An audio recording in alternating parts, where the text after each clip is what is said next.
বিবাহিত মহিলাদের বিয়ের পরে ভুল করেও এই 3টি জিনিস পরা উচিত নয়। শাস্ত্রে এমন অনেক কথা বলা হয়েছে।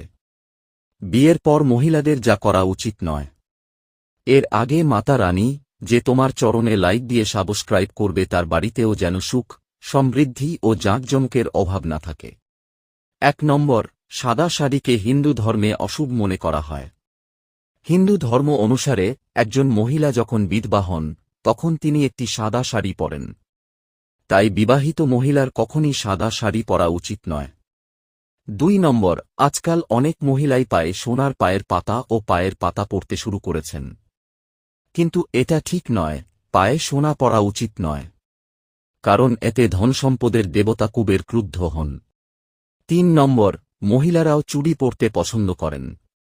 তবে ভুল করেও আপনার হাতে নোংরা কালো চুড়ি দেওয়া উচিত নয়। বিশেষ করে